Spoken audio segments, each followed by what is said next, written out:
அஸ்ஸலாமு அலைக்கும் வரஹ்மத்துல்லாஹி வபரகாத்துஹு. அல்ஹம்துலில்லாஹ் இன்னல் ஹம்தலில்லாஹ் நஹ்மதுஹு வ நஸ்தஈனுஹு வ நஸ்தக்ஃபிரு வ நஊது பில்லாஹ் மின் ஷுரூரி அன்ஃபுஸினா வ மின் ஸய்யிஆத்தி அஅமாலினா மை யஹ்திஹில்லாஹு ஃபலா முதில்ல லஹு வ மை யுض்லில் ஃபலா ஹாதிய லஹு வ அஷ்ஹது அல்லா இலாஹா இல்லல்லாஹு வஹ்தஹு லா ஷரீக லஹு வ அஷ்ஹது அன்ன முஹம்மதன் அப்துஹு வ ரசூலுஹு அம்மா பஅத். யா அய்யுஹல்லதீன ஆமனு தக்குல்லாஹ ஹக்க துகாத்திஹி வ லா தமூதுன்ன இல்லா வ அன்தும் முஸ்லிமூன்.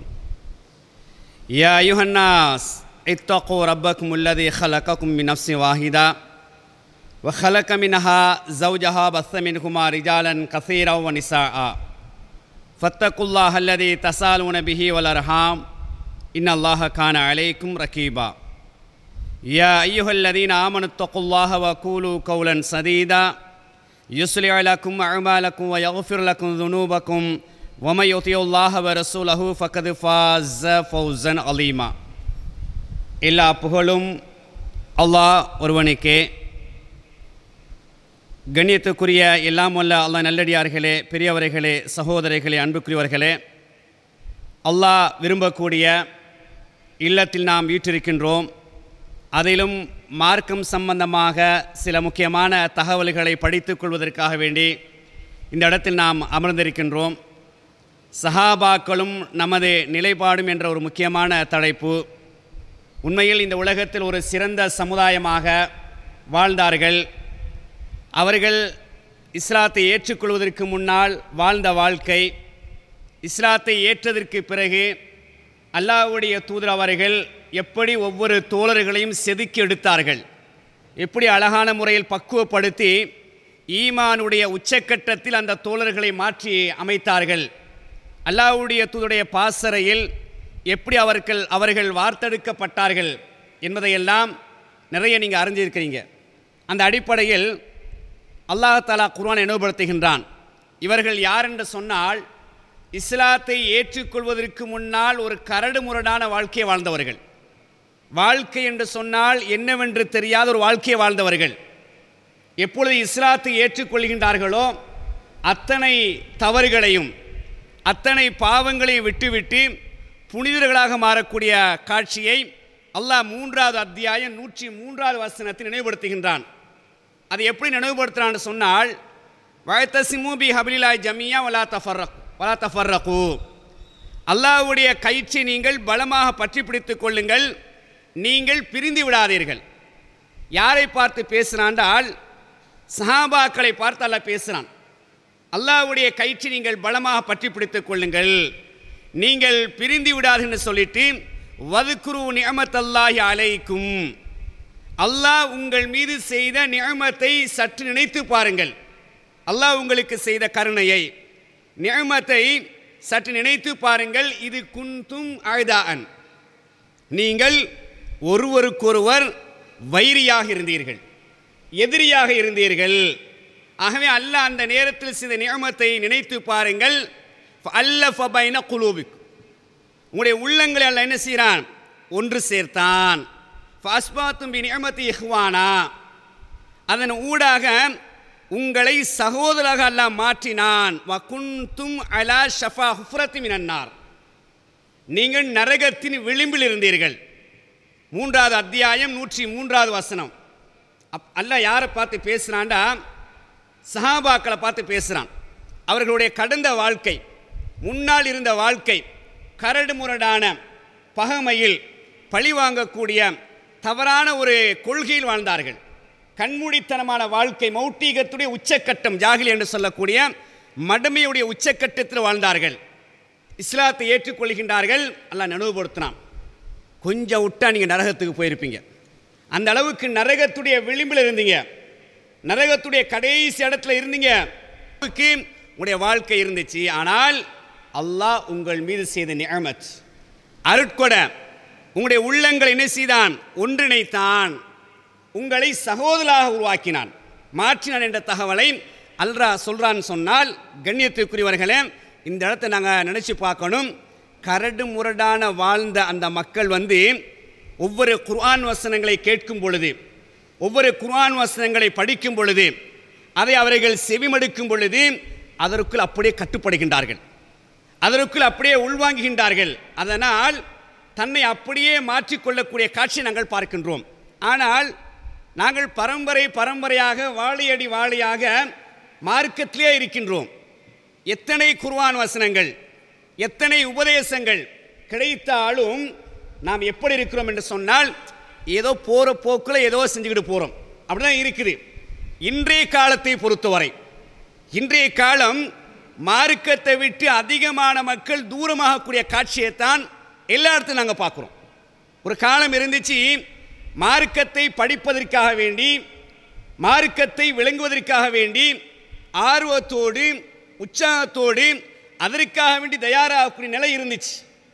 இன்றைக்கு எவ்வளவுதான் நாம் அவர்களுக்கு அறிவித்தல் கொடுத்தாலும், எவ்வளோ நாம் எத்தி வைத்தாலும் கூட மார்க்கம் தானே, அந்த தானே என்ற அமைப்பு வந்தனால என்ன நடக்குன்னு சொன்னால், அந்த உள்ளத்தில் ஒரு உறுதி இல்லை, ஒரு உறுதியான ஒரு கொள்கை இல்லாத அமைப்பு என்ன நடக்குன்னு சொன்னால், சரி நம்ம தான் குர்ஆன் ஹதீஸில் இருக்கிறோமே, நம்ம தான் நாளாந்தம் தொழுகிறோமே, நம்ம நாளாந்தம் அமல் செய்கிறோம் தானே, எதுக்கு என்ற அடிப்படையில் உலகத்துடைய தேவைக்கு அதி முக்கியத்துவம் கொடுக்கின்றோம். அதனால தான் எங்களுக்கு இந்த இப்படியான பிரச்சனை அடிக்கடி வந்துக்கிட்டே இருக்குது. நீங்கள் குர்ஆன் எடுத்து படித்து பார்த்தாலும் சரி, ஹதீஸை வாசித்து பார்த்தாலும் சரி, அல்லாஹ்வுடைய என்ன சொல்லுகின்றார்கள், ஒரு காலம் வரும், அந்த காலத்தில் எமது சமுதாயம் அடந்தேறப்படுவார்கள். சஹாபாக்கள் என்ன கேட்டாங்க, நாங்கள் கொஞ்சமாக இருப்போம், இல்லை அதிகமாக இருப்போம், பிறகு ஏன் நாங்கள் தாக்கப்படுகின்றோம், பிறகு ஏன் நாங்கள் எதிரிகளால் அதாவது அடந்தேறப்படுகின்றோம்? என்ன சொன்னார்கள், ஹுப்பு துன்யா வ கராஹியத்துல் மௌத்துன்னாங்க. உலகத்துடைய ஆசை, உலகத்துடைய மோகம் என்ன செய்து ஒரு மனிதனை ஈமானுடைய அடிமட்டத்தை கொண்டு போகக்கூடிய நிலையைத்தான் அந்த ஹதீஸுடைய யதார்த்தம் எங்களுக்கு உண்மைப்படுத்துது. எனவே அன்புக்குரியவர்களே, அன்றைக்கு ஒரு ஹதீஸ், ஒரு உபதேசம் நபியர்கள் மூலம் கிடைக்குது, அல்லது ஒரு குர்ஆன் வசனம் வருதுன்னு சொன்னால் சஹாபாக்கள் போட்டி போடுவார்கள். தான் அந்த தவறில் இருந்தாலும் கூட அந்த தவறை விட்டு நாம் ஒதுங்க வேண்டும் என்ற அடிப்படையில் ஆழமான நம்பிக்கையில் இருந்தாங்க. அதனால தான் அவங்கள அசைக்க முடியலை, யாராலும் அசைக்க முடியாத ஒரு நிலையில் இருந்தாங்கன்னு சொன்னால் தன்னை பலப்படுத்தினார்கள், தன்னை பலப்படுத்தினார்கள். எவ்வளோ பெரிய ஒரு நாடே திரண்டு வந்தாலும் கூட யாரும் எதையும் அசைக்க முடியாத அளவுக்கு தனி நபராக இருந்து பலவித சாதனைகளை புரியக்கூடிய காட்சி நாங்கள் பார்க்கிறோம் என்று சொன்னால் நாங்கள் மாற வேண்டும் என்பதற்காக வேண்டித்தான் இந்த சஹாபாக்களுடைய தலைப்பு. அன்புக்குரியவர்களே, ஆரம்ப காலத்தில் பாருங்கள், இஸ்லாத்துக்குள்ளே வாராங்க, ஈமானுடைய உச்சக்கட்டத்தை அப்புறம் எல்லாம் தெரிந்த செய்தி தான், வதக்கிர் இன்ன திக்ரா தன்ஃபல் மூமினீன், உபதேசம் செய்யுங்கள், அந்த உபதேசம் மூமின்களுக்கு பயன் தரும்.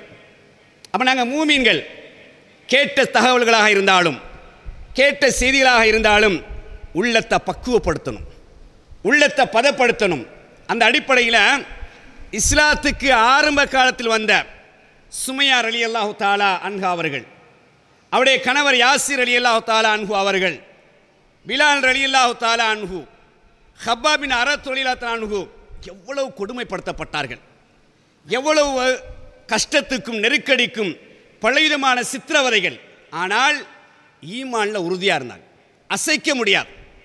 எங்களை ஈட்டியால் நீங்கள் குத்தினாலும், ஈட்டி முனையில் நிறுத்தினாலும் ஈமானை விட மாட்டோம், ஈமானில் உறுதியாக இருப்போம். வீதி நெடுகிலும் வீதி வீதியாக எங்களை வெறுமேனியோடு இழுத்து சென்றாலும், சுடு மணலில் போட்டு நீங்கள் சித்திரவதை செய்தாலும் ஈமானில் நாங்கள் அசைஞ்சு கொடுக்க மாட்டோம், ஈமானில் உறுதியாக இருப்போம். அந்த அளவுக்கு பலமாக இருந்தார்கள்.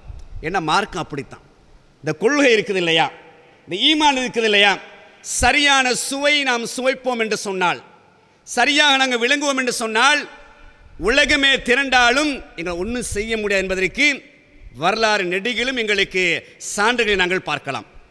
அந்த அடிப்படையில் சஹாபாக்களை பொறுத்தவரை எதை சொன்னாலும் கட்டுப்படுவார்கள். அல்லாஹ் ஒரு விஷயத்தை சொல்கிறான். உதாரணத்துக்கு நீங்கள் பாருங்கள், அபூ தல்ஹா ரலியல்லாஹு தஆலா அன்ஹு அவர்கள், அல்லாஹ் குர்ஆன் வசனத்தை இறக்கிறான். 3வது அத்தியாயம் 92வது வசனம், லன் தனாலுல் பிர்ர ஹத்தா துன்ஃபிகு மிம்மா துஹிப்பூன், நீங்கள் விரும்பக்கூடியதை அல்லாஹ்வுக்காக வேண்டி தானம் தர்மம் செய்யாத வரை சரியான நன்மை அடைந்து கொள்ள மாட்டீர்கள் என்ற அடிப்படையில் அல்லாஹ் வசனத்தை இறக்கிறான். இப்போ அல்லாஹ்வுடைய எதிர்பார்ப்பு என்னன்னு சொன்னால், முதல்ல நீங்கள் எதை நேசிக்கிறீங்க, நீங்கள் எதை விரும்புகிறீங்க, அதிலிருந்து தர்மங்கள் கொடுக்கப்பட வேண்டும். அப்படி நீங்கள் தர்மத்தை கொடுங்க என்ற வசனம் வருது. உடனே அபூ தல்ஹா ரலியல்லாஹு அன்ஹு என்ன செய்கிறாங்க, ரசூலுல்லாஹ்ட்ட வாராங்க. அந்த வசனத்தை கேள்விப்பட்ட உடனே ரசூலுல்லாஹ்ட்ட வாராங்க. வந்து என்ன சொல்கிறாங்க, தூதர் அவர்களே, அல்லாஹ் இப்படி ஒரு வசனத்தை இறக்கியிருக்கிறான், ஆகவே நான் அந்த வசனத்தை கட்டுப்படுறேன். எனக்கு நிறைய தோட்டங்கள் இருக்குது, அந்த தோட்டங்களில் நான் விரும்பக்கூடிய தோட்டம் பைரூகா என்று சொல்லக்கூடிய தோட்டம், இதை நான் வந்து என்ன செய்கிறேன், அல்லாஹ்வுக்காக வேண்டி நான் தந்துடுறேன். ஏன்னா அந்த தோட்டத்தில் தான் அல்லாஹ்வுடைய தூதர் அவர்களும் அடிக்கடி போய் ஓய்வு பெறுவார்கள், இளைப்பாறுவார்கள், மதுரமான தண்ணீர் ஓடும், போய் குடிப்பார்கள். அந்த அளவுக்கு விருப்பமான ஒரு தோட்டம், அதை கொடுக்கக்கூடிய காட்சியை நாங்கள் பார்க்குறோம். நபி அவங்க என்ன சொன்னாங்க, உங்களுடைய சொந்தங்களுக்கு அதை பங்கு வைங்க, உங்களுடைய உறவுகளுக்கு அதை என்ன செய்யுங்க, பங்கு வைங்கன்னு சொல்லக்கூடிய செய்தி நாங்கள் என்ன செய்கிறோம், புகாரில் 4617வது ஹதீஸ் இலக்கத்தை நாங்கள் பார்க்குறோம். அன்புக்குரியவர்களே, இப்போ இப்படி சஹாபாக்கு என்ன செய்கிறாங்கன்னு ஒரு குர்ஆன் வசனம் வந்துருச்சுன்னா அதுக்கு அப்படியே தன்னை சரணை வச்சுருவாங்க.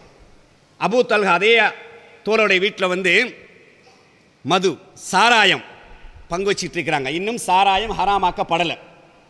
பங்கு வைக்கிறது யார், சிறுவராக இருக்கக்கூடிய அனஸ் ரலியல்லாஹு அன்ஹு என்ன செய்கிறாங்க, பங்கு வைக்கிறாங்க.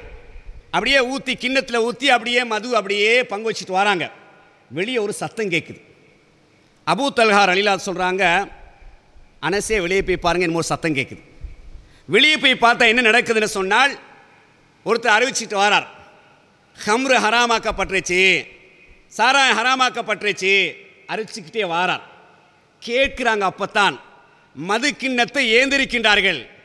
இப்போத்தான் செய்தி அவங்களுக்கு கிடைக்குது. உடனே அபூ தல்ஹா ரலியல்லாஹு சொல்கிறாங்க, அனஸே உஹ்ரிக், இதை நீங்கள் தூக்கி வீசுங்க, ஊற்றுங்க, மதீனத்து வீதியில் என்ன செய்யுங்க, ரோட்டில் ஊற்றுங்கன்னு சொல்லக்கூடிய காட்சியை புகாரில் நாங்கள் பார்க்குறோன்னு சொன்னால், அந்த அளவுக்கு சஹாபாக்கள் அல்லாஹ் ஒரு வார்த்தை பேசிவிட்டால், அல்லாஹ் ஒரு வார்த்தை கட்டளையாக சொல்லிவிட்டால் அதற்கு அப்படியே கட்டுப்படக்கூடிய காட்சி நாங்கள் நிறைய வரலாறுகளை பார்க்கலாம். அந்த அளவுக்கு அவர்கள் பக்குவப்படுத்தப்பட்டார்கள். அதாவது எந்த அளவுக்கு ஜாகிலியத்தில் உச்சக்கட்டத்துடைய மௌட்டிகத்தில் இருந்தாங்களோ, அதே இஸ்லாத்துக்கு வந்ததுக்கு பிறகு 100க்கு 200% சொல்லலாம். அந்த அளவுக்கு ஈமான உச்சக்கட்டம். அல்லாஹ் எதை சொன்னாலும் கட்டுப்படுவாங்க. நபி அவங்க எதை சொன்னாலும் அதை கேட்டு நடப்பாங்க. அந்த அளவுக்கு அவருடைய வாழ்க்கையை மாற்றக்கூடிய ஒரு நிலை. அவர்கள் தான் சஹாபாக்கள். உன்னதமான ஒரு படைப்பு. அல்லாஹ்வுடைய தூதர் அவர்கள் அவர்களை அதிகமாக நேசிக்கூடிய காட்சியை நாங்கள் பார்க்கலாம். அதே போல் பாருங்கள், ஹைபர் யுத்தம் நடக்குது. அந்த நேரத்தில் இப்படியான ஒரு காட்சி நடக்குது, ஒரு நிகழ்ச்சி நடக்குது. நாட்டுக்கழுதை அறுக்கிறாங்க, சமைக்கிறாங்க, இறைச்சி வெந்துக்கிட்டு இருக்குது, கொதிக்குது. நபி அவங்க வாராங்க, என்னென்னு கேட்குறாங்க. நாட்டுக்கழுதை அறுத்து நாங்கள் என்ன செய்கிறோம், சமைச்சிட்டு இருக்கிறோம். என்ன சொன்னாங்க, அது ஹராமாக்கப்பட்டுச்சுன்றாங்க. அப்போ தான் ஹராமாக்கப்பட்டுருச்சு, கொட்டுங்கன்றாங்க, தூக்கி வீசுகிறாங்க. நீங்கள் கவனிங்க, வறுமையுடைய உச்சக்கட்டம், சாப்பாட்டுக்கே கேள்விக்குறியாக இருக்குது. இதுவரைக்கும் ஹலாலாக இருந்துச்சு. அல்லாஹ் எப்படி உள்ளத்தை டெஸ்ட் பண்ணுறான்னு பாருங்கள், எப்படி தொடுறான்னு பாருங்கள். இவர்களை பக்குவப்படுத்தணும், இவர்களுடைய ஈமானை உறுதிப்படுத்தணும், இவர் ஈமானை பலப்படுத்தணும். சோதனை என்ற அடிப்பில் அப்படித்தான் தருவான். சோதனையை கண்டு துவண்டு விடக்கூடாது, சோதனையை கண்டு சோர்ந்து போய்விடக்கூடாது.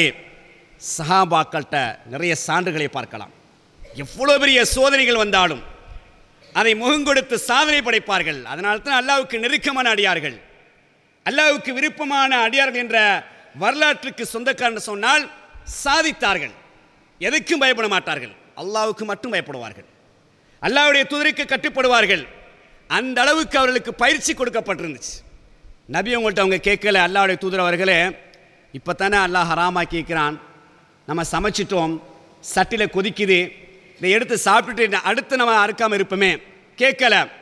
சட்டம் வந்துருச்சா, அது ஏவலாக கட்டளையாக வந்துருச்சா, உடனே நடைமுறைப்படுத்தக்கூடிய ஒரு செயலை நாங்கள் பார்க்கணும்னு சொன்னால் அந்த சமுதாயத்திட்ட பார்க்கலாம்.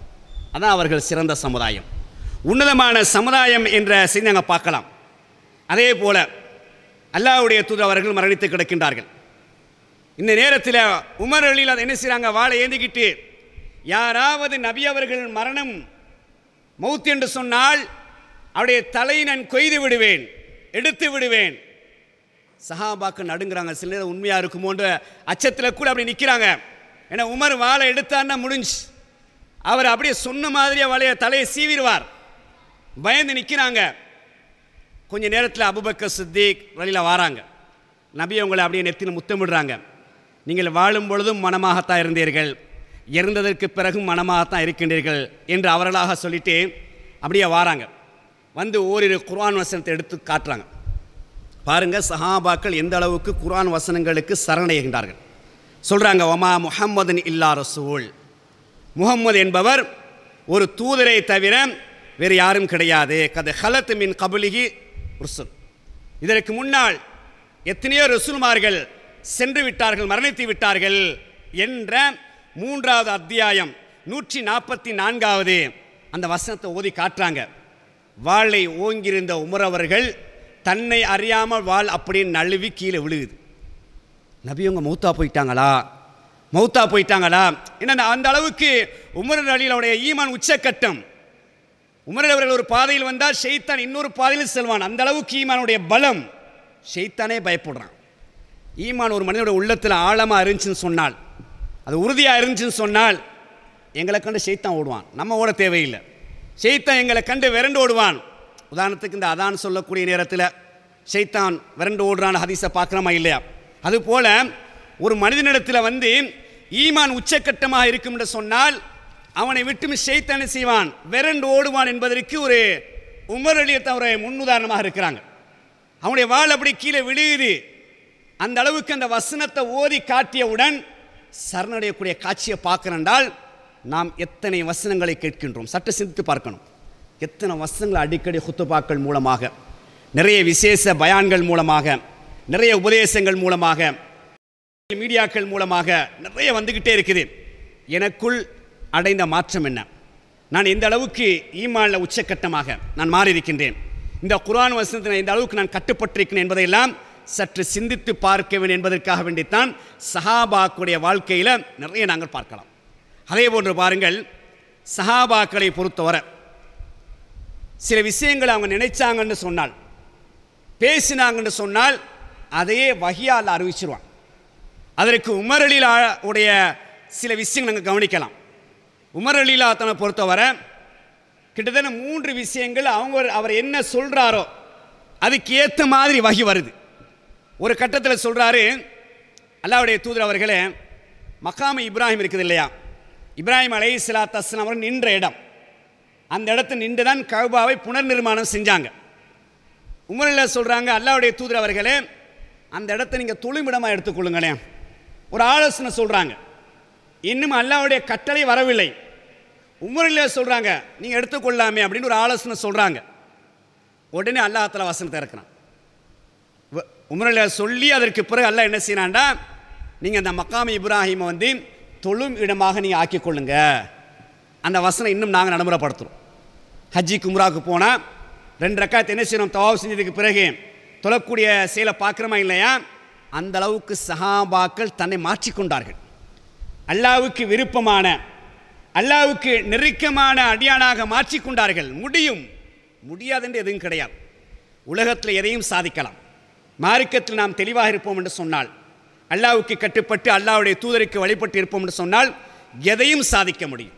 ஏன்னா அல்லாஹ்வுடைய அன்பு கிடைச்சிருச்சுன்னு சொன்னால், அல்லாஹ்வுடைய அந்த இரக்கம் கிடைச்சிருச்சுன்னு சொன்னால் அது ஒன்றே போதும். அதை வச்சு எதையும் நாம் என்ன செய்யலாம், சாதிக்கலாம் என்பதற்கு சஹாபாக்குடைய வாழ்க்கை சான்றாக இருக்கின்றது. அதே போன்று இன்னொரு கட்டம், உமர் அலிலா என்ன செய்கிறாங்க, ரசூலுல்லாஹ்ட்ட வராங்க. அல்லாஹ்வுடைய தூதர் அவர்களை அடிக்கடி உங்கள் வீட்டுக்கு நிறைய ஆண்கள் வராங்க, தெரிஞ்சவங்களும் வராங்க, தெரியாதவங்களும் வராங்க. இப்போ உங்களோட மனைவிமார்களும் அங்கே அந்த பக்கம் இந்த பக்கம் போயிட்டு வராங்க. அப்போ சில நேரங்கள் சிலருடைய பார்வைகள் தவறாக விழுந்துவிடும். அதனால் உங்களோட மனைவிமார்களுக்கு வந்து மேலதிகமான ஆடை போத்திக்கொள்ள சொல்லுங்களேன், ஃபர்தாவை போட்டுக்கொள்ளுங்க சொல்லுங்களேன் என்று என்ன செய்கிறாங்க. ஃபர்தா சட்டம் இறங்குவதற்கு முன்னால் உமர் ரலியல்லாஹு தஆலா ஒரு ஆலோசனை சொல்கிறாங்க, ஒரு தற்பாதுகாப்புக்காக வேண்டி. அதுக்கு அடுத்த கட்டமாக அல்லாஹ் வசனத்தை இறக்கிட்டான். முதல் கட்டமாக உங்களுடைய மனைவிக்கு என்ன செய்யுங்க, வெளியிலே செல்லக்கூடிய நேரங்களில் அல்லது ஆண்கள் வீட்டுக்கு வரக்கூடிய நேரங்களில் மேலதிகமான ஆடையான அந்த ஃபர்தாவை அணிந்து கொள்ளும்படி அல்லாஹ் தஆலா என்ன செய்கிறான், கட்டளையாக சொல்லக்கூடிய செய்தியை நாங்கள் பார்க்குறோம். அதே போல் இன்னொரு கட்டம், நபி அவங்களோட அவங்க மனைவிமார்கள் கொஞ்சம் மனஸ்தாப்பட்டு கொள்கிறாங்க. வீட்டில் கொஞ்சம் பிரச்சனை வந்துருச்சு. உமரில் இந்த கேள்விப்படுறாங்க, தண்ட மகள் உட்பட, ஹப்சா நாயகி உட்பட வாராங்க, வந்து எல்லாரும் ஏசுகிறாங்க. இன்னும் நபி அவங்களுடைய உள்ளத்தை நீங்கள் சங்கடப்படுத்துறீங்க, கஷ்டப்படுத்துறீங்க, நோயினப்படுத்தாதீங்க. அவங்க நினைச்சாங்கன்னு சொன்னால் உங்களை விட சிறந்த பெண்களை உங்களை தலாக் சொல்லிட்டு திருமணம் முடிக்க இயலும். ஒரு மனைவி சொல்கிறாங்க, உமர் அவர்களே, நீங்கள் எங்களை விஷயம் தரப்போட தேவையில்லை, நபி அவங்களே சும்மா இருக்கிறாங்க, நீங்கள் வந்து எங்களுக்கு சொல்கிறீங்க என்று சொல்லக்கூடிய சின்ன ஹதீஸில் வருது. இதற்கு ஏற்ப அல்லாஹ் தஆலா குர்ஆன் வசனத்தை இறக்குறான். 66வது அத்தியாயத்தில் அல்லாஹ் தஆலா இறக்குறான், அல்லாஹ் நாடினால் உங்களை தலாக் சொல்ல வைத்துவிட்டு நாம் நபிக்கு என்ன செய்வோம், வேறு பெண்ணை திருமணம் முடித்து கொடுப்போம் என்ற கருத்தின் அடிப்படையில் வசனத்தை அருளக்கூடிய காட்சியை பார்க்குறோம். நான் என்ன சொல்ல வரேன்றால், அந்த அளவுக்கு சஹாபாக்கள் அல்லாஹ்வின் பக்கம் தன்னை அமைத்து கொண்டார்கள், நெருக்கமான அடியாரை மாற்றிக்கொண்டார்கள். அதனால தான் நாங்கள் பார்க்குறோம், அவர்களை விட இந்த உலகத்தில் சிறந்த சமுதாயம் கிடையாது. நபி அவங்க சொல்கிறாங்க பாருங்க, ஹைரு உம்மத்தில் கர்னுல்லதி, அதாவது சமுதாயங்களில் சிறந்த சமுதாயம் எலூனி, என்னோடு சேர்ந்திருக்கக்கூடியவர்கள், என்னோடு ஒட்டிருக்கக்கூடிய இந்த தோழர்கள் தான் சமுதாயங்களில் சிறந்த சமுதாயம். சும்மல்லதீன எலூனஹும், அதற்கு பிறகு அவர்களை சேர்ந்திருக்கக்கூடியவர்கள். சும்மல்லதீன எலூனஹும், அதற்கு பிறகு அவர்களை சார்ந்திருப்பவர்கள். முஸ்லிமில் 4956வது ஹதீஸ். அன்புக்குரியவர்களே, அல்லாஹ்வுடைய தூதர் உறுதிப்படுத்திய ஒரே ஒரு சமுதாயம், இந்த உலகத்தில் சிறந்த சமுதாயம் என்று சொன்னால் சஹாபாக்கள் மட்டும்தான், வேறு யாரையும் எடுக்கலாம். இன்றைக்கு சஹாபாக்களை மிஞ்சக்கூடிய அளவுக்கு சில வாராங்க, நாங்கள் தான் சிறந்தவர்கள் உயர்ந்தவர்கள் சொல்லி. அன்புக்குரியவர்களே, ஆனால் அல்லாஹ்வும் அல்லாஹ்வுடைய தூதரவர்களும் உறுதிப்படுத்திய ஒரே சமுதாயம் என்று சொன்னால், ஒரே மக்கள் என்று சொன்னால் அவர்கள் தான். இப்போ அவர்கள் தான் சிறந்தவர்கள் என்ற தகவல் நாங்கள் பார்க்குறோம். அதே போன்று பாருங்க, அல்லாஹ்வுடைய தூதர் சொல்கிறாங்க, இந்த சஹாபாக்குடைய முக்கியத்துவம், சஹாபாக்குடைய சிறப்பு என்ற அடிப்படையில் சொல்கிற நேரத்தில் ஒரு காலம் வரும். அந்த காலத்தில் ஒரு படையை அனுப்புவார்கள், யுத்தத்துக்கு என்ன செய்வார்கள், ஒரு படையை அனுப்புவார்கள். அப்படி அனுப்பக்கூடிய நேரத்தில் அங்கே கேட்பாங்க, உங்களில் யாராவது நபித்தோழர்கள் இருக்கிறீங்களா? அந்த படையில் கேட்பாங்களாம். அப்போது ஒருவர் சொல்வாராம், ஆம் நான் இருக்கிறேன்னு சொல்லி. அப்போ நபியுடைய காலத்தை வாழ்ந்தவர் இருப்பார். ரசூலுல்லாஹ் சொல்கிறாங்க, அவர் மூலமாக அந்த படைக்கு வெற்றி கிடைக்கும். அதற்கு பிறகு ஒரு படை, கொஞ்ச நாளை கழிச்சு படை அனுப்புவாங்க. அதில் கேட்பாங்க, நபித்தோழரை பார்த்தவர்கள் யாரும் இந்த சபையில் இருக்கின்றீர்கள், அந்த படையில் இருக்கின்றீர்களா? அப்போ ஒரு சிலர் சொல்லுவாங்க, ஓ நாங்கள் இருக்கிறோம் சொல்லி. ரசூலுல்லாஹ் சொல்லுவாங்க, அப்போது அந்த படைக்கு வெற்றி கொடுக்கப்படும். அடுத்த கட்டமாக ஒரு படையை அனுப்பக்கூடிய நேரத்தில் நபித்தோழர்களை பார்த்தவர்கள் இருக்கிறீர்களா, அவரை பார்த்தவர்கள் இருக்கிறீர்களா? அப்போ இப்படி நிச்சயது வரிசையாக ஒரு 3-4 தொடர் அணியை அல்லாஹ்வுடைய தூதர் சொல்லி, சஹாபாக்கள் இந்த உலகத்தில் சிறந்தவர்கள், சஹாபாக்கள் இந்த உலகத்தில் முக்கியமானவர்கள், சஹாபாக்கள் அல்லாஹ் அதிகமாக நேசிக்கின்றான் என்ற அடிப்படையில் தான் செய்திகளை நாங்கள் பார்க்குறோம். அதே போன்று பாருங்க, நபி அவங்க சொல்கிறாங்க, லா தசுப்பு அஸ்ஹாபி, எனது தோழர்களை ஏசாதீர்கள். ஒரு அழகான தகவலை பாருங்கள். இந்த மனிதன் அடிப்படையில் சில தவறுகள் நடக்கும் யாருக்கும், அது நபி தோழர்களுக்காக இருந்தாலும் சரி, தாபீன்களுக்காக இருந்தாலும் சரி, யாருக்காக இருந்தாலும் மனிதன் அடிப்படையில் தவறு நடக்கும். இப்போ அந்த அடிப்படையில் ஓரிரு தவறுகளை வச்சுக்கிட்டு என்ன செய்யலாது, தூக்கி பிடிச்சி அதை இந்த தவறு என்று அவர்கள் ஏசக்கூடிய நிலை வரக்கூடாது என்பதற்காக வேண்டி அன்றைக்கே வேலியை போடுறாங்க நபி அவங்க.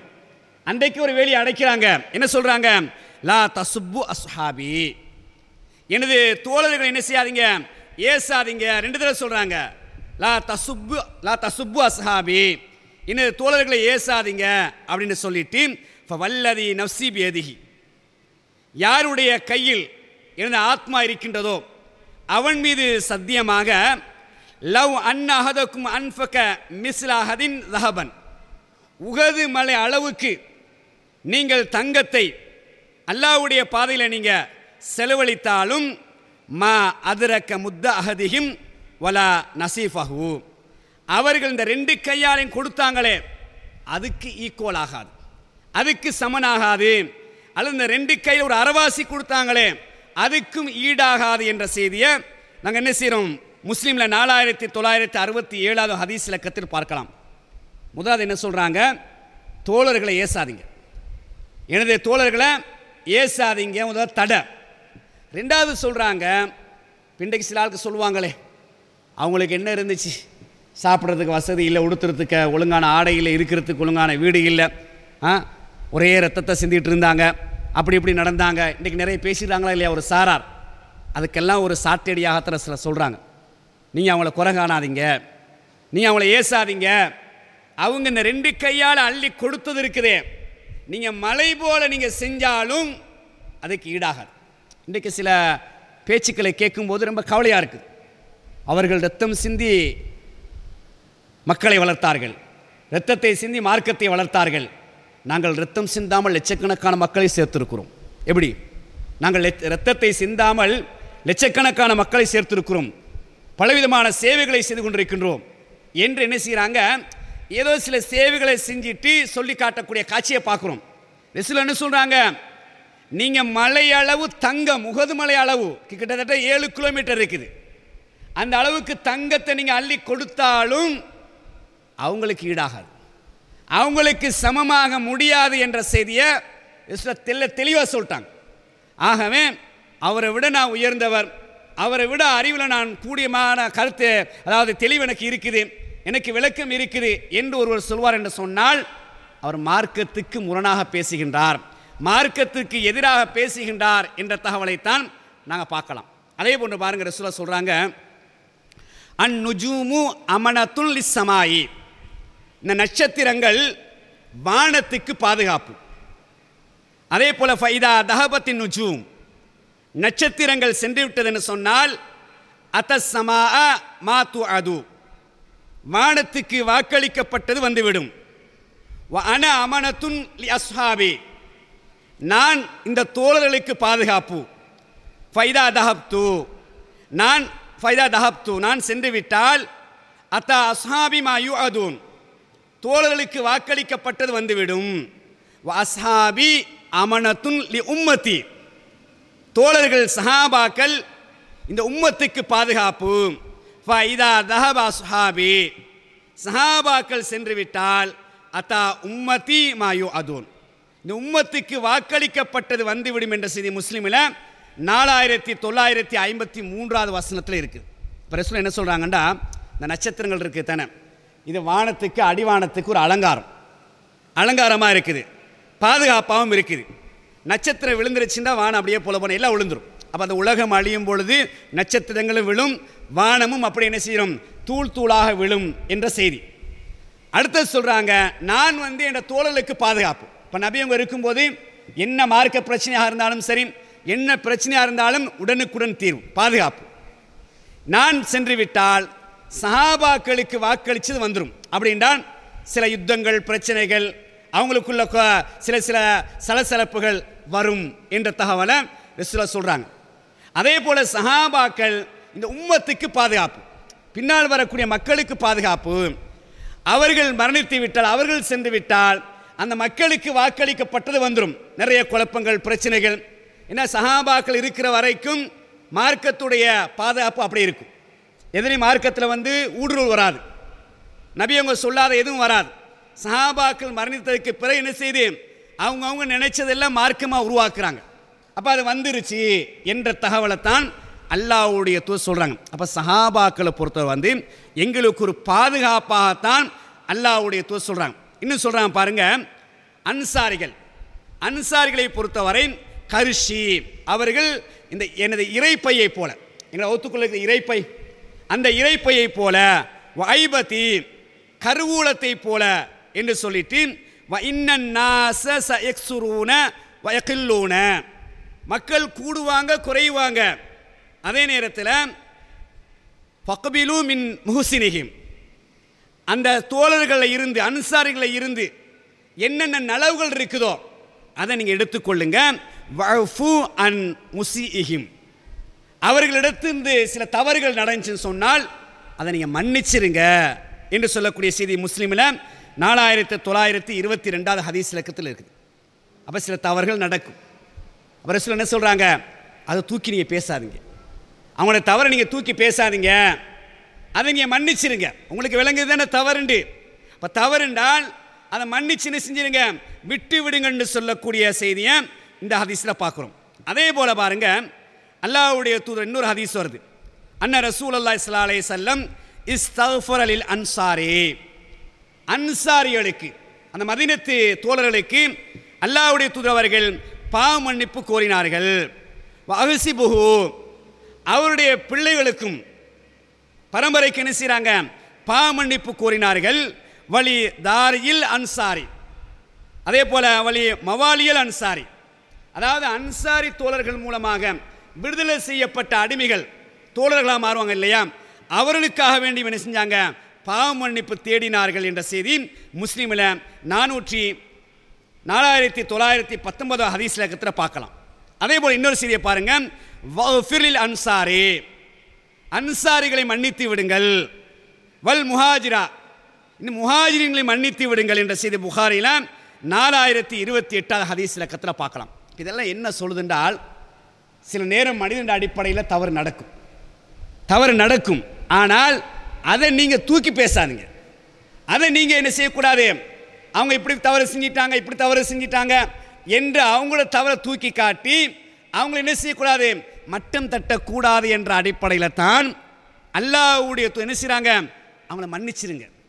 நானே அவங்களுக்கான என்ன செய்கிறேன், அந்த தோழர்களுக்காக வேண்டி பாவ மன்னிப்பு தேடுன்னு சொன்னால் நீங்கள் மன்னித்து விடுங்கள் என்று சொல்லக்கூடிய தகவலை நாங்கள் பார்க்குறோம். அதே போன்று பாருங்க, பையத்துர் ரில்வான். ஏன்னா இன்றைக்கி நான் ஏன் இதை நினைவுபடுத்துறேன்னு சொன்னால், சஹாபாக்களை பற்றி ஒரு சாரார் தப்பும் தவறுமாக விளங்கியிருக்கிறாங்க.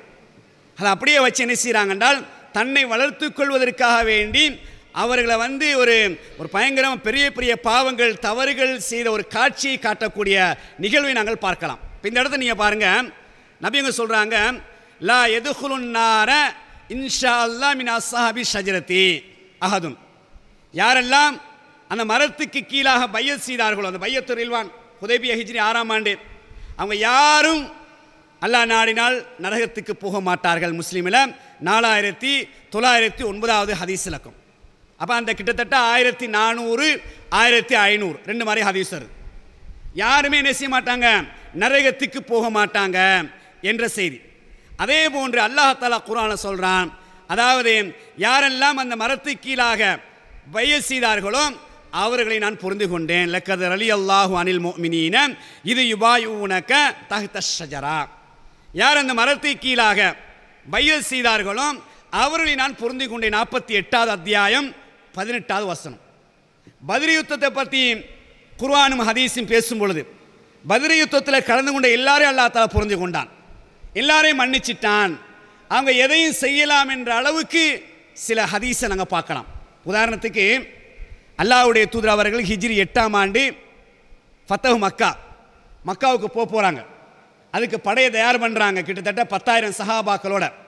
இந்த செய்தியை ஒரு தோழர் என்ன செய்கிறார், அதாவது ஹாத்திப் பின் அபி பல்தன்னு சொல்லக்கூடிய ஒரு தோழர் என்ன செய்கிறார்னு சொன்னால், மக்காவுக்கு செய்தி அனுப்புகிறார். அவர் அனுப்பின உடனே அல்லாஹ் தஆலா வசனத்தை இறக்கிட்டான், இப்படி ஒரு சூழ்ச்சி நடக்குதுன்னு சொல்லி. நபியவங்க என்ன செய்கிறாங்கண்டா, அலி ரலியல்லாஹு தஆலா அன்ஹு அவங்களையும் ஜுபைர் ரலியல்லாஹு தஆலா அவங்களையும் சொல்கிறாங்க, இந்த இடத்துல போங்க.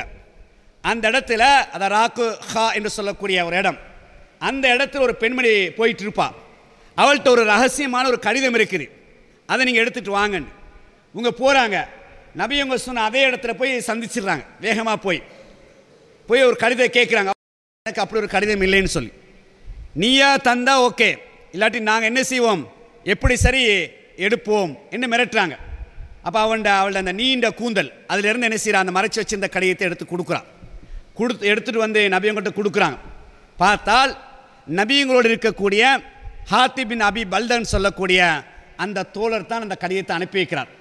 உடனே நபியவங்கள்ட்ட அவர் சொல்கிறார், அல்லாஹ்வுடைய தூதர் அவர்களே, என்னை தவறாக விளங்கி கொள்ளாதீங்க, என்னை தவறாக புரிஞ்சு கொள்ளாதீங்க, ஏண்ட உறவுகள் அங்கே நிறைய இருக்கிறாங்க.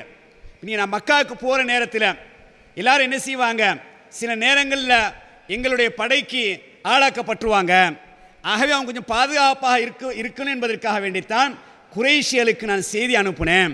இப்போ அதனால் அவங்க என்ன செய்வாங்கண்டா, ஏன் குடும்பத்தையும் பாதுகாப்பாங்க தானே என்ற அடிப்படையில் தான் நான் இஸ்லாத்தை விட்டு வெளியே போகும் முகமாகவோ அல்லது இஸ்லாத்துக்கு துரோகம் செய்யும் வண்ணமாக நான் இப்படி செய்யலை என்று என்ன செய்ய சொல்கிறாங்க. பக்கத்தில் உமர் ரலியல்லாஹு என்ன செய்கிறாங்கன்றால் வாழை உருவுறாங்க. அல்லாஹ்வுடைய தூதரவர்களே, ஒரு வார்த்தை சொல்லுங்க, இவர் இப்படி செஞ்சதுக்காக வேண்டி இவருடைய தலையை நான் எடுக்கிறேன்றான். அப்போ தான் ரசூலுல்லாஹ் சொல்கிறாங்க, உமர் அவர்களே, இவர் பத்ரில் கலந்து கொண்டவர், இவர் உஹதில் கலந்து கொண்டவர், இவர் இன்னும் செய்யலாம் என்று அல்லாஹ் விட்டிருக்கலாம், ஆகவே நீங்கள் ஒன்றும் செய்யாதீங்க என்று சொல்லக்கூடிய செய்தி முஸ்லீமில் 4907 ஹதீஸ் இலக்கத்தில் நாங்கள் பார்க்கலாம். இப்படி நிறைய சஹாபாக்களுடைய வரலாறுகள் என்ன எடுத்துக்காட்டுன்னு சொன்னால், மனிதன் என்ற அடிப்படையில் சில தவறுகள் நடக்கும். அந்த தவறை தூக்கி வச்சுக்கிட்டு என்ன செய்யக்கூடாது, நாங்கள் அதை விட உயர்ந்தவர்கள் என்று சொல்லக்கூடாது. இன்றைக்கு நீங்கள் பார்த்தீங்கன்னு சொன்னால், அதாவது சஹாபாக்குடைய விளக்கங்கள், இப்போ எங்கள் மேலே ஒரு பெரிய குற்றச்சாட்டு என்னன்னு சொன்னால், நாங்கள் சஹாபாக்களை பின்பற்றுகின்றோம் என்று. யாரும் சஹாபாக்களை பின்பற்ற மாட்டாங்க. அல்லாவையும் அல்லாவுடைய தூதரவர்கள் மட்டும்தான் பின்பற்றுவாங்க. இந்த உலகத்தில் யாரும் அப்படியே சஹாபாக்கள் நேரடியாக பின்பற்ற மாட்டாங்க. ஆனால் சஹாபாக்கள் ஒரு குர்ஆன் வசனங்களுக்கு, ஒரு குர்ஆன் வசனத்துக்கு, ஒரு ஹதீஸுக்கு விளக்கம் கொடுக்குறாங்கன்னா அதை எடுப்பாங்க. ஏன்னா குர்ஆன் இறங்கக்கூடிய நேரத்தில் வாழ்ந்தவர்கள் யார்? சஹாபாக்கள் தான். ஹதீஸ் சொல்லக்கூடிய நேரத்தில் வாழ்ந்தவர்கள் யார்? சஹாபாக்கள் தான். அப்போ அவங்களுடைய விளக்கம் என்ன செய்யும்? ரொம்ப பொருத்தமாக இருக்கும். சில நேரங்களில் ஓரிரு விளக்கங்கள் பிழையாக இருக்கும் மனிதன் அடிப்படையில். இன்றைக்கி என்ன நடக்குது தெரியுமா? அந்த ஓரிரு பிழையான விளக்கம் இருக்குது, அதை எடுத்துக்காட்டி என்ன செய்யறால், சஹாபாக்கள் பிழையாக சொல்ல மாட்டாங்களா, சஹாபாக்கள் தவறு விட மாட்டார்களா, இந்த பாருங்க இதுக்கு இப்படி பிழையாக சொல்லியிருக்கிறாங்க என்று எடுத்துக்காட்டி இங்கே 99 நலவு இருக்குது, அதையும் அப்படி மட்டம் தட்டு. நிறைய விஷயங்களை கவனிக்கலாம். இந்த 99% விஷயங்கள் தெளிவாக இருக்குது, அதை மட்டும் தட்டி பொதுவாக நீங்கள் வரலாறை படித்து பார்த்தீங்கன்னா, இந்த வழிகேடர்கள் இருக்கிறாங்க இல்லையா, அவங்க எப்படி தன்னுடைய விஷயத்தை சாதிப்பாங்கன்றால் முதலாவது சஹாபாக்கள் மேலே தான் கை வைப்பாங்க. நீங்கள் எந்த வரலாறையும் படித்து பாருங்கள். வழிகேடு என்ற அடிப்படையில் இத்தனை வழிகேடுகள் இருக்குதோ அத்தனை வழிகேட்டுடைய ஆரம்பத்தை நீங்கள் கவனிச்சிங்கன்னு சொன்னால், வரலாறை படிச்சிங்கன்னா முதலாவது கை வைப்பாங்க சஹாபாக்கள் மேலே. சஹாபாக்கள் குறை காலம் வைப்பாங்க. அவங்களுக்கு பின்னால் இருக்கிறவங்களுக்கு என்ன செய்வாங்கன்னா, சஹாபாக்களை அற்பமாக நினைப்ப வைப்பாங்க. அவர் யார்? அவர் ஒரு சாதாரண மனுஷர் தானே. அதனால் சில நேரங்களில் பயான்களில் கூட சில நேரம் இந்த கண்ணியமாக பேச மாட்டாங்க. உமர் வந்தார், அபூபக்கர் வந்தார், அப்படி என்ன செய்வாங்க, சும்மா இந்த அசட்டுத்தனமாக சொல்லக்கூடிய, அப்படி பொதுவாக இஸ்லாமிய பொதுவாக என்ன சொல்லுது, சஹாபாக்கள் ஒரு பக்கம் வைங்க, பெரியவங்களை நீங்கள் கண்ணியப்படுத்துங்க, மரியாதை செலுத்துங்க. இஸ்லாம் சொல்கிறதா இல்லையா? மரியாதைன்னு என்ன? பெரியவங்களுக்கு மரியாதை கொடுங்கன்னா என்ன? ஒரு கண்ணியமாக பேசுறது. இப்போ அதை கூட புரிஞ்சு கொள்ள முடியாமல், அப்போ சஹாபாக்கள்டா அல்லாவே சொல்கிறேன், நான் அவர்களை புரிந்து கொண்டேன், அவர்கள் என்னை புரிந்து கொண்டாண்டேன். இப்போ சஹாபாக்களை என்ன எவ்வளவு கண்ணியப்படுத்தணும். சும்மா சர்வசாதாரணமாக உமர் வந்தார், அப்படித்தானே ஹதீஸில் வருது, அப்படித்தானே ரசூலுல்லாஹ் சொல்லியிருக்கிறாங்க, நாங்கள் சொல்லக்கூடாதா? ரசூலுல்லாஹ் சொல்லியிருக்காங்க, ரசூலுல்லாஹ்வுக்கு ஈக்குவலாக ரசூலுல்லாஹ் அப்படி தானே சொல்லியிருக்கிறாங்க, ரசூலுல்லாஹ் அப்படி தான் சொல்லியிருக்கிறாங்க. அதே ரசூலுல்லாஹ் தான் பெரியவர்களை கண்ணியப்படுத்தும்படி சொல்லியிருக்கிறாங்க. அப்போ நம்ம என்ன செய்யணும்? ஒருவரை நாங்கள் பேசுகிற நேரத்தில் அவர்கள் ஒரு கண்ணியமான முறை என்ன செய்கிறது அப்படி சொல்லும் பொழுது அது ஒரு முக்கியமாக இருக்கும், மார்க்கத்துடைய சம்பந்தப்பட்ட ஒரு அம்சம், ஒரு வழிகாட்டலாக இருக்கும். ஆனால் அவர் மட்டம் தட்டுறதுக்கான நிறைய நீங்கள் பார்க்கலாம். மட்டம் தட்டுறதுக்காக வேண்டி, அதாவது அன்சாரிகள் நபியவங்க மௌத்தா போய் இருக்கிறாங்க, முஹாஜிரீன்கள் அன்சாரிகள், அவங்களுக்குள்ள பிரச்சனை வருது. மனிதன் அடிப்படை ரசூலா இருக்கிற நேரத்தில் சில பிரச்சனை வந்துச்சு. அன்சாரிகளுக்கும் முஹாஜிர்களுக்கும் நபியவங்க முன்னுக்கு போய் என்ன செய்வாங்க, அதை தீர்த்து வச்சுருவாங்க. மனிதர்கள் தானே. அந்த அடிப்படையில் நபியவங்க மௌத்தாவை இப்போ இருக்கிறாங்க, யார் அமீராக தெரிவு செய்கிறது, இதில் பிரச்சனை வருது, இதில் சலசலப்பு வருது. இதை என்ன சொல்லி காட்டுறாங்கடா, பார்த்தீங்களா, அண்ணன் எப்போ சாவான் தின்ன எப்போ காலியாகும்னு அன்சாரிகள் எதிர்பார்த்துக்கிட்டே இருந்தாங்க. இந்த அளவுக்கு கொச்சையான வார்த்தைன்னு பாருங்கள், அந்த தமிழ் வார்த்தையை பாருங்கள். அண்ணன் எப்போ சாவான் தின்ன எப்போ காலியாகும்னு அன்சாரிகள் எதிர்பார்த்துட்டு இருந்தாங்கண்ணா. அப்படி அன்சாரி அப்போ எதிர்பார்க்கக்கூடிய ஆட்களா? நபியவங்க எப்படா மௌத்தா போவாங்க, பதவியை நம்ம பறிச்சுக்கொள்வோம், பதவியை நம்ம எடுத்துக்கொள்வோம், அப்படியே அந்த வார்த்தையை பயன்படுத்தக்கூடிய காட்சியை நாங்கள் பார்க்குறோண்டால். இப்போ இதெல்லாம் என்னென்றால் அவங்க அப்படி கொஞ்சம் மட்டமாக பேசணும், அப்படி கீழே இறக்கி பேசணும். நான் ஒரு பெரிய ஆள், நான் இவ்வளோ பேரை உருவாக்கியிருக்கிறேன், குர்ஆன் ஹதீஸ் அடிப்படையில் என்னுடைய பேச்சை கட்டி இத்தனை லட்சக்கணக்கான மக்கள் உலக மட்டத்தில் இருக்கிறாங்க, ஆகவே நான் சொல்லக்கூடிய கருத்து உயர்ந்த கருத்து. இப்போ பாருங்க, ஒரு அந்த சஹாபியை கொஞ்சம் அப்படி மட்டம் தட்டி என்ன செய்கிறது, தன்னை ஒரு பெருசாக உருவாக்குறது. அப்போ அவங்களுக்கு கீழே உள்ள சில ஆட்கள் என்ன செய்யணும்னு சொன்னால் அதே பாணியிலே பேசுறது. என்னோட தலைவர் அப்படித்தானே சொல்கிறாரு, எங்கள் தலைவர் இப்படி தானே பேசுகிறாரு, நாங்களும் அப்படி தான் பேசணும், அவர் யார்? அவங்க வந்து குழப்பவாதிகள் தானே, ரத்தத்தை ஊட்டினாங்க தானே. இப்போ அதாவது ஜமல் யுத்தம், அதாவது நபி அவங்களுக்கு பிறகு நடந்த யுத்தங்கள் நீங்கள் எடுத்து பார்த்தீங்கன்னா, காலத்துக்கு அப்புறம் நடந்த யுத்தங்கள் எடுத்து பார்த்தீங்கன்னா சஹாபாக்களுக்கு மத்தியில் நிறைய யுத்தங்கள் நடந்திருக்குது. இதெல்லாம் பெருசாக எடுத்து காட்டுறது பார்த்தீங்களா, அவங்களுக்குள்ளே அடிச்சுக்கிட்டாங்க, அவங்களுக்குள்ளே ரத்தத்தை ஓட்டி கொண்டாங்க. இதெல்லாம் அல்லாஹ்வுடைய ஏற்பாடு, நபி அவங்க சொன்ன முன்னறிப்பு. அதெல்லாம் நபி அவங்க சொன்ன முன்னறிப்பு. முனாஃபிக்குங்க உள்ளே புகுந்து விளையாண்டுட்டாங்க, அதில் சஹாபாக்கள் மாட்டிக்கொண்டாங்க, அவ்வளோதான். நபியோடைய காலத்திலே முனாஃபிக்குங்க என்ன செஞ்சாங்க, அன்சாரிகளுக்கும் முஹாஜினுக்கு இடையில் புகுந்து விளையாண்டு எப்படி சரி குழப்பத்தை உண்டு பண்ணு சொல்லி எத்தனையோ திட்டங்கள் தீட்டினாங்க. பிரச்சனை வந்த நேரத்தில் நபியவங்க முன்னுக்கு வந்து என்ன செஞ்சாங்க, தீர்த்தாங்க. இப்போ நபியவங்க மௌத்தா போகவும் முனாஃபிக்குங்களுக்கு வாய்க்கு இந்த அவல் கிடைச்ச மாதிரி போயிடுச்சு. என்ன செஞ்சுட்டா, உள்ளே புகுந்து விளையாடிட்டாங்க. அன்சாரியில் குழப்புறது, முஹாஜினில் குழப்புறது, அந்த சஹாபாக்களுக்கு மத்தியில் குழப்பத்தை உண்டு பண்ணி அவங்களுக்குள்ளே சண்டை ஏற்படுத்தக்கூடிய ஒரு சூழல் லேசாக போயிடுச்சு. இப்போ சஹாபாவில் சிக்கிட்டாங்க. உதாரணத்துக்கு ஆயிஷா ரலியல்லாஹு தஆலா அன்ஹா மீதே அவதூறு சொல்கிறாங்க, அதாவது தவறாக நடந்துட்டாங்க. இதில் சஹாபாக்கள் மாட்டினாங்களா இல்லையா? நபி அவங்க உயிரோடு இருக்கும் பொழுது 3 பேர் மாட்டுறாங்க. ஹசன் பின் சாபித் ரலியல்லாஹு தஆலா அவர்கள், மிஸ்தா பின் உஸ்ஸா ரலியல்லாஹு தஆலா அன்ஹு, அதே போல் நபியங்களுடைய மனைவி அதாவது ஜெய்னப் பின் ஜஹ்ஷுடைய சகோதரி அம்னா பின் ஜஹ்ஷ் சொல்லக்கூடிய 3 பேர் என்ன செஞ்சிட்டாங்க, இந்த முனாஃபிக்குடைய வலையில் மாட்டிக்கிட்டாங்க. அவங்களும் அதை சரி காணக்கூடிய அமைப்பு வந்துச்சு. பிறகு அவங்களுக்கான அந்த எச்சரிக்கை அதெல்லாம் சொல்லி அவங்க நல்ல நிலைமைக்கு வராங்க. நான் என்ன சொல்ல வரேன்டால், இப்போ நபியவங்களுடைய காலத்திலே இந்த முனாஃபிக்குங்கள் எங்கடான சந்தர்ப்பத்தை பார்த்துக்கிட்டு இருந்தாங்க. நபியவங்க மௌத்தா போன பிறகு அவங்களுக்கு என்ன லேசாக போயிடுச்சு, இந்த சஹாபாக்களை குழப்பிவிட்டு அவங்களுக்குள்ளே பிரச்சனை. இப்போ நபியவங்க இதோடைய முன்னறிவிப்பு இதெல்லாம், ஜமல் யுத்தமாக இருக்கலாம், அந்த அதற்கு பிறகு நடந்த எந்த யுத்தத்தை நீங்கள் பார்த்தாலும் கூட அந்த முன்னறிவிப்பின் அடிப்படையில் அவர்களுடைய அவசரத்தின் காரணமாக இப்படி நடந்துருச்சு அப்படி தான் நாங்கள் பார்க்கணும். அது ஒரு நிகழ்வாகத்தான் பார்க்கணும். இதை என்ன செய்யறதுன்னு சொன்னால் இது பெருசாக காட்டுறது. பார்த்தீங்களா, ரத்தத்தை ஓட்டுனாங்க, ஆயிரக்கணக்கான பேர் மாறி மாறி வெட்டிக்கிட்டாங்க.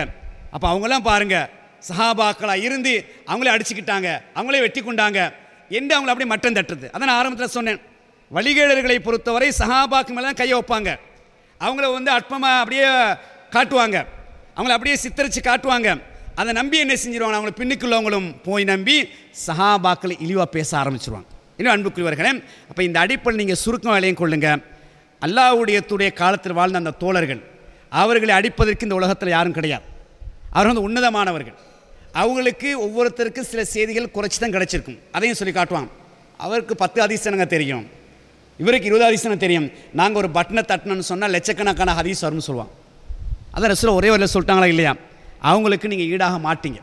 அவங்களுக்கு ஒருத்தருக்கு வந்து ஒரு நபி தோழருக்கு வந்து 10 ஹதீஸ் தெரிஞ்சிருக்கலாம், ஒருத்தருக்கு 50 ஹதீஸ் தெரிஞ்சிருக்கலாம், ஒருத்தருக்கு 100 ஹதீஸ் தெரிஞ்சிருக்கலாம். உங்களுக்கு 1 லட்சக்கணக்கான ஹதீஸ் இப்போதைக்கு தெரிந்திருந்தாலும் கூட அதுக்கு ஈடாகாது. நேருக்கு நேர் நின்று படித்து கேட்டு பதிச்சு எங்களுக்கு தந்தாங்களே, அதுக்கு ஈடாகாது என்பதைத்தான் நபி என்ன செய்கிறாங்க, எங்களுக்கு தெளிவாக சொல்லி காட்டுறாங்க. இப்போ அந்த அடிப்படையில் நாங்கள் சஹாபாக்களை ஒருபோதும் பின்பற்றவில்லை. ஆனால் சஹாபாக்கள் சொன்ன விளக்கத்தை எடுக்கணும். உதாரணத்துக்கு சஃப்ல நிற்கிறேன் தானே, சஃப்ல நிற்கும்போது ரசூல் என்ன சொல்கிறாங்க, அகைமோ சுஃபூஃபக்கும், உங்களுடைய சஃப்புகளை நேராக்குங்க. அதுதான் என்னது, அதாவது ஃபைன்ன தஸ்வியத்த சஃபி, சஃபை சீர் செய்வது மின் தமாமி ஸலா, தொழுகையுடைய தொழுகையை பூர்ணப்படுத்துவதாகும் என்று சொல்கிறாங்க. இப்போ நிறைய ஹதீஸ் வருது. இன்னொரு ஹதீஸ் சொல்கிறாங்க, ரசூல் ஸல்லல்லாஹு அலைஹி வஸல்லம் வகைமு சுஃபூஃபக்கும், நீங்கள் சஃப்புகளை நேராக்குங்க, சீராக்குங்க, என்னை முதுகுக்கு பின்னால் உங்களை பார்க்குறேன் அப்படின்னு சொன்ன உடனே ஒரு சஹாபி என்ன செய்கிறாங்கண்டா, பக்கத்துடைய சஹாபியோட காலை சேர்க்குறாங்க, தோளோட தோலை சேர்க்குற இந்த ஹதீஸை வந்து அனஸ்ன்னு அறிவிக்கிறாங்க. இப்போ அனஸ்ன்னு சொல்கிறாங்க, நாங்கள் என்ன செய்வோம்னு சொன்னால் எங்களுடைய பக்கத்து அவருடைய காலோட கால் பாகத்தோட எங்களோட கால் பாகத்தை சேர்ப்போம், பக்கத்துடைய தோல்புஜத்தோட எங்களோட தோல்புஜத்தை சேர்ப்போம்னு சொல்கிறோம். இப்போ இன்றைக்கு இந்த சாரார் என்ன சொல்கிறாங்கன்னா தேவையில்லைன்றாங்க, அனசுரலோட விளக்கு எங்களுக்கு தேவையில்லை அப்படின்றாங்க. இப்போ நாங்கள் யோசிப்போம். உங்களுக்கு ஒரு உதாரணத்துக்கான சொல்கிறேன். அனசுரலிலா தான் ரசூலா காலத்தில் வாழ்ந்தாரா அல்லது மறுக்கக்கூடிய ரசூலா காலத்தில் வாழ்ந்தாரா? ரசூலாவோட யார் தொழுதது? அப்போ தொழுத முறை யாருக்கு நல்லா தெரியும்? சஃப்ல நின்ற முறை யாருக்கு நல்லா தெரியும்? அனஸ் ரலியல்லாஹு தான் தெரியும். அவன் மறுக்கிறதுக்கு இன்னொரு காரணம் என்ன சொல்கிறாங்க, சஃப்ல ஒருத்தர் பெரிய ஆள் வருவார், சின்ன ஆள் வருவார், அதை எப்படி சேர்ந்து நிற்க இயலும், அதெல்லாம் சரி வராது, இந்த நடைமுறைக்கு சாத்தியம் இல்லை அப்படி சொன்னால் நிறைய ஹதீஸை மறுக்கிறது. அப்போ இதில் உண்டு. அப்போ அனஸ் ரலியல்லாஹு விளக்கம் பொருத்தம் இல்லை, நான் சொல்கிற விளக்கம் பொருத்தம். தேவையில்லை என்ற நான் சொல்கிற விளக்கம் பொருத்தம். அனஸ்ரிலா வந்து என்ன செய்யணும், இப்படித்தான் நிற்கணும் என்று சொன்ன விளக்கம் பொருத்தமில்லை, நடைமுறைக்கு சாத்தியமில்லை. இப்படித்தான் நிறைய செய்தியில் மறுக்கிறாங்க. இப்படி தான் என்ன செய்கிறாங்க, இந்த சஹாபாக்களை வந்து அப்படியே மட்டம் தட்டி அது வந்து சரி வராது, இது வந்து நான் சொல்கிற விளக்கம் தான் சரி, நான் அவங்கள விட என்ன செய்ய அறிவாளி, அவங்களுக்கு என்னென்ன தெரியும். இன்னும் சில விஷயங்கள் அபூ ஹுரைரா சொல்கிறாங்க, வந்து சில விஷயங்களை சொல்கிறாங்க, அதை கூட என்ன செய்யறானா கண்டம் பண்ணி பேசக்கூடிய காட்சி. அவருக்கு அதை பற்றி என்ன தெரியும். இன்றைக்கு வந்து விஞ்ஞானம் வளர்ந்துருக்குது, இப்படி பல ரீதியாக சொல்லக்கூடிய காட்சியை பார்க்கணும். எனவே நீங்கள் சிந்தனையாக தெளிவாக அடைந்து கொள்ளுங்கள். அல்லாஹ்வுடைய தூதர் அவர்கள் யாரை ஒரு முன்னோடியாக ஒரு முன்மாதிரியாக எங்களுக்கு தந்தார்களோ அவங்க நாங்கள் எடுக்கத்தான் வேணும். அவர்கள் சொல்லக்கூடிய விளக்கங்கள் குர்ஆனுக்கும் ஹதீஸுக்கும் சரியாக இருக்கும் என்று சொன்னால் கட்டாயமாக நாங்கள் எடுக்கத்தான் வேணும். சில நேரங்கள் குர்ஆன் ஹதீஸுக்கு முன்னாக இருக்குன்னு சொன்னால் அது எங்களுக்கு தேவையில்லை. இப்போ நாங்கள் யாருமே அல்லாஹ்வுடைய தூதர் அவர்கள் ஒரு செய்தியை சொல்லி இருக்க சஹாபாக்கள் சொன்ன ஒரு செய்தி நாங்கள் எடுத்து நடந்த எந்த வரலாறும் கிடையாது, உலகத்தில் எங்கேயும் கிடையாது. இவங்களாக என்ன செய்யணும், ஒரு பில்டப் பண்ணி சொல்கிறது, பார்த்தீங்களா அவங்க சஹாபாக்களை பின்பற்றாங்க. சரி, அப்போ எதில் நாங்கள் பின்பற்றோம் காட்டுங்கன்னா காட்ட மாட்டாங்க. இது என்னென்னா தன்னை தக்க வைத்துக் கொள்வதற்கும் தனக்கு பின்னால் உள்ளவர்களை தக்க வைத்துக் கொள்வதற்காக வேண்டி சும்மா அப்படியே என்ன செய்ய பேசக்கூடிய செய்தியை தவிர, அப்போ இப்படி பேசின பார்த்தீங்களா இவங்க குர்ஆன் ஹதீஸை விட்டுட்டு சஹாபாக்களை பின்பற்றுறாங்க, ஆகவே அங்கேருந்து இன்னொரு 10 பேர் நம்ம கழட்டி எடுத்துருவோம். இப்படி தான் என்ன செய்கிறது, ஒரு தந்திரமாக பேசக்கூடிய காட்சியை பார்க்குறோம். இன்னும் என்ன செய்யுங்க, நீங்கள் மார்க்கத்தை தேடுங்க, இன்னும் தேடி என்ன செய்யுங்க, அல்லாஹ்வும் அல்லாஹ்வுடைய தூதரவர்களும் எப்படியெல்லாம் எங்களுக்கு வழிகாட்டிருக்கின்றார்களோ அந்த அடிப்படையில் வாழ்ந்து மரணிப்பதற்கு படைத்தவன் தௌஃபீக் செய்வானாக. சுப்ஹானக்கல்லாஹும்ம பிஹம்திக அஷ்ஹது அல்லா இலாஹ இல்லா அன்த அஸ்தக்ஃபிருக வ அத்தூபு இலைக். அஸ்ஸலாமு அலைக்கும் வரஹ்மத்துல்லாஹி வபரகாத்துஹு.